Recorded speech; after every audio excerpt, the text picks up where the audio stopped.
I started reading Robert Kiyosaki's book about a year back, and at that time, I wasn't really having my finances in order. Sure, I tracked my money whenever I could. I knew that I had to pay rent and food, loans, and living expenses, but I always wondered why was I barely surviving each month, living paycheck to paycheck. I've been reading a lot of personal finance books trying to make sense of things, but most of the books usually had lots of theories and fluff, which made it really hard to implement. Reading Kiyosaki's diagram of the income statement and balance sheet of a rich person versus a poor person suddenly made so much sense to me. It was like a light bulb moment for me. Personal cash flow diagram.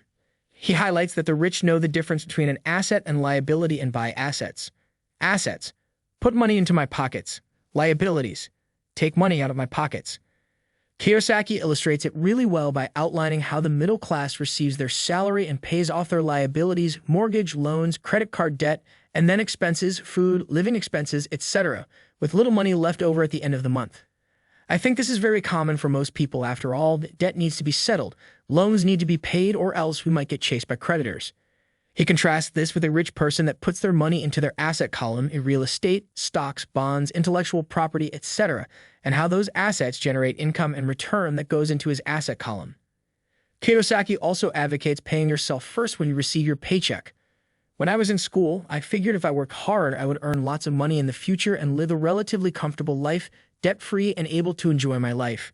Comfortable in the sense of being able to afford an apartment on my own and go on local holidays without checking my bank account if I have sufficient funds. Oh boy, was I wrong. After passing my exams with flying colors, passing all my professional chartered exams, and graduating with a master's, I realized that just working hard alone will not make you successful. After deducting the huge tax amounts, the actual take-home pay is significantly much lower, compounded with the social taxes that you need to pay. I wish I knew this growing up. It definitely would not be enough to own your own apartment like you see on the TV sitcom. Friends in your 20s, carefree and debt-free, no matter how much most TV shows portray this. I like the way that Kiyosaki put it. For most people, especially millions of educated people, work harder to pursue their profession but struggle financially. I find this especially true, especially having worked in a Big Four firm. Key takeaways. The key takeaway that I learned from this book is learning to be familiar and comfortable with financial literacy. For the most part, I think about what I do with my money a lot, how to keep it longer, and how to make it work harder for me. Having used his cash flow diagram provided me with much clarity on where I could better allocate my money most efficiently and effectively for myself to get the most amounts of return. 1. To really build wealth, Kiyosaki suggests. 2. To have better cash flow management. 3. Be aware if you are buying assets or liabilities. 4. Higher income leads to higher taxes. 5. Concentrate on buying/building income-generating assets rather than buying things that most people consider are assets but end up being liabilities. Rich mindset.